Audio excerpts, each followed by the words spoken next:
እንደገና የጀመረ በጣም በጥሩ ብዙ ብሎች አሉ ቴክኖሎጂን በልማት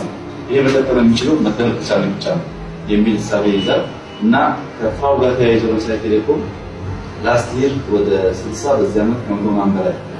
ሚሊዮን ብር ሲባል ኢትዮጵያ ውስጥ ትልቅ የአይቲ ኢንጂነር ካፓሲቲ ያለው እዚህ ወደ 8 አካባቢ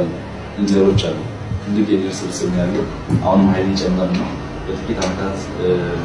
ወልታ ውስጥ 2000 ደርሳል እንደሚሰራ ያለው በዚህ የእናንተ ተቋም ነው ለመጠቀም ስለተዘጋጀ ድረስ እኛ ዝግጁ ነን ሐሳብ ካላችሁ ሐሳባችሁን ወስደን ለግባት እንጠቀምበታለን ዛሬ 3 ዓመት አብይ ጋር መጀመሪያ ሳውዝ አፍሪካ ስንገናኝ የነበራቸው በጣም ከባድ ፍላጎትና ስሜት ይታየኛል መስራት ይፈልጉ ነበር ከተለያዩ ሀገሮች ያገኙትን ልምድ ኢትዮጵያ ውስጥ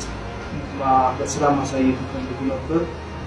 የሚጠይቁት ነገር የተመቻቸ ሁኔታ ብቻ ነው ነበር እና ያኔ ምን ሊሰሩ እንደሚችሉ በአጠቃላይ ገምት ነበር ይሄን ያክል ግን አልገምትም ነበር ያልነበረ አዳዲስ ብዙ ነገር ፈጥሯቸዋል በወክሌ በጣም ደስተኛ ነኝ ያው ወጣቶቹ መድረኩን ለመድረኩ የሚመጥን ብቃት ለመሸከም እየተዘጋጃችሁ እንደሆነ ያሳይ ነው ያው በዚህ ደረጃ መዘጋጀታቸው ለሁላችንም ኩራት ነው በርቱ ወደፊት ጉዟቸው የተሳካ እንዲሆን በኮሚኒኬሽን ጉዳዮች ከተፈጸመ በአደጋ መራሱ ተገልጿል ባጭር ጊዜ